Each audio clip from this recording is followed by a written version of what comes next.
एक मठ में 500 भिक्षु रहते थे। वे सभी अपने गुरु के मार्गदर्शन में खुद को जानने का अभ्यास कर रहे थे। एक दिन एक युवक उस मठ में शिष्य बन के आया। उसने गुरु से कहा, मैं खुद को जानना चाहता हूँ। मैं सच की तलाश कर रहा हूँ। मैं पता लगाना चाहता हूँ कि सच क्या है। गुरु ने उसकी ओर देखा और कहा कि अगर तुम सच जानना चाहते हो तो तुम्हें अपना पूरा जीवन दांव पर लगाना होगा। सच को जानने में तुम्हारा पूरा जीवन लग सकता है और फिर भी यह निश्चित नहीं है कि इस जीवन काल में तुम्हें सच का पता लगेगा या नहीं। क्या तुम इसके लिए तैयार हो?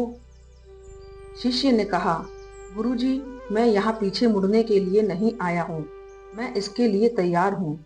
गुरु ने कहा, अगर ऐसा है तो एक काम करो। इस मठ में 500 शिष्य हैं। तुम उनके लिए चावल कूटने का काम करो। बस सुबह से शाम तक चावल को कूटते रहो। जब तुम थक जाओ तो सोने चले जाओ और फिर अगली सुबह उठकर चावल को कूटना शुरू कर दो। इसके अलावा कुछ और मत करना। किसी और चीज के बारे में मत सोचना। बस इस रास्ते पर चलते रहना और दोबारा मेरे पास मत आना। जरूरत पड़ने पर मैं खुद तुम्हारे पास आऊंगा। उस युवक ने गुरु के आदेश का पालन करते हुए चावल कूटना शुरू कर दिया। उस मठ में 500 शिष्य थे।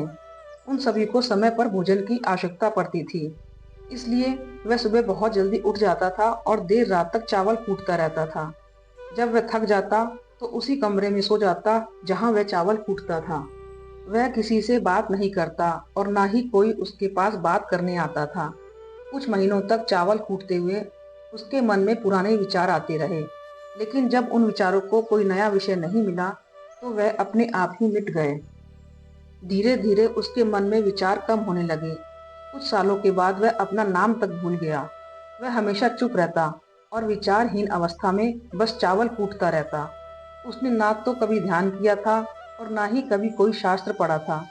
मठ के बाकी शिष्य उसे मूर्ख समझते थे। ऐसा करते हुए 12 साल बीत गए। 12 साल बाद एक दिन गुरु ने घोषणा की कि अब मेरा आखिरी समय आ रहा है और मुझे अपना उत्तराधिकारी चुनना है, जो मेरे बाद इस मठ का मुख्य होगा।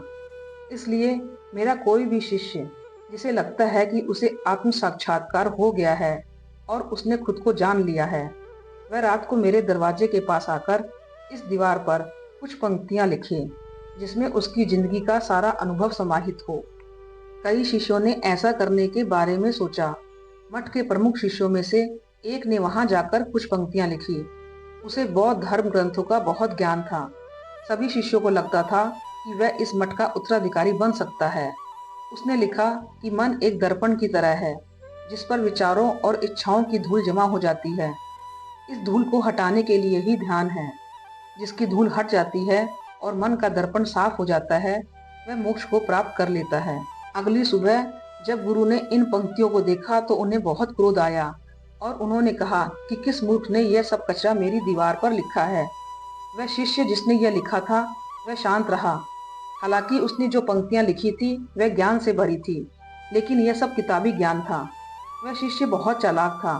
उसने पंक्तियां तो लिखी, लेकिन नीचे अपने हस्ताक्षर नहीं किए थे, क्योंकि वह स्वयं इसके बारे में निश्चित नहीं था कि यह सही है या नहीं, क्योंकि उसे आत्म साक्षात्कार नहीं हुआ था। गुरु ने इन पंक्तियों को पूरी तरह से नकार दिया। यह देखकर सभी हैरान रह गए। यह घटना पूरे मठ में चर्चा का विषय बन गई। इस विषय पर बात करते हुए दो शिष्य उस युवक के पास से गुजरे जो 12 साल पहले यहाँ आया था और दिन रात बस चावल कूटता रहता था। दोनों की चर्चा सुनकर वह धीरे से हंस पड़ा। दोनों शिष्यों ने उससे पूछा कि तुम क्यों हंस रहे हो?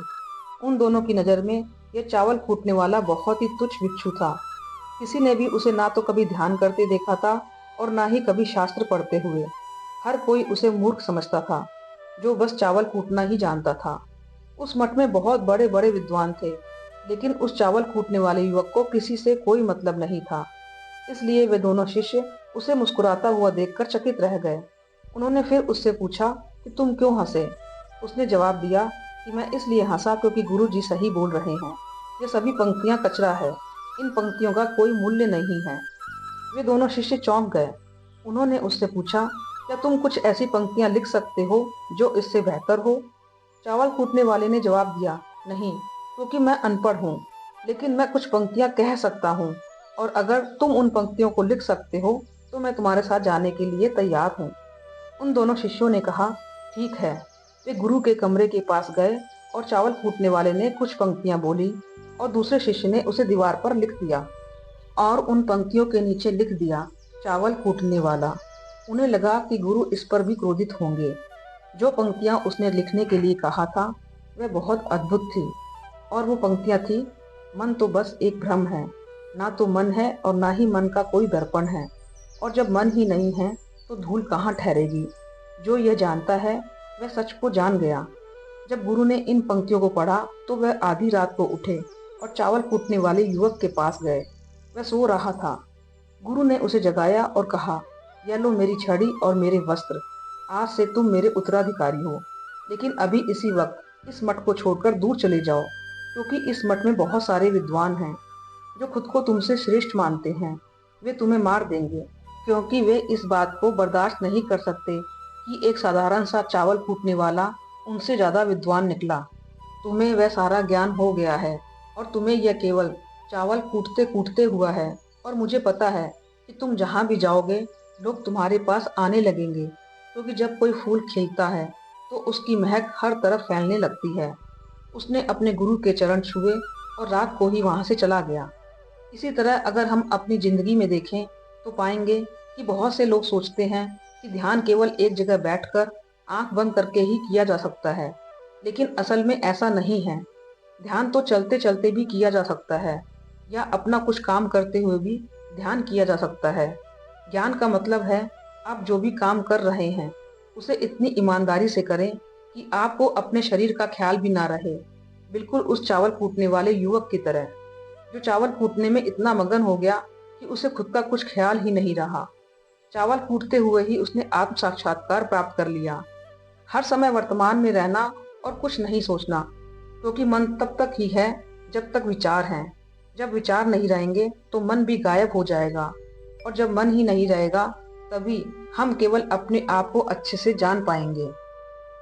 असल में अपने वास्तविक स्वरूप को जानने के लिए कोई अन्य साधना करने की आवश्यकता नहीं है। हम जो कुछ भी कर रहे हैं बस उसमें हमें पूरी तरह से खो जाने की जरूरत है। अपने काम में इस कदर लीन हो जाएं कि आपका काम ही आपका ध्यान बन जाए। धन्यवाद।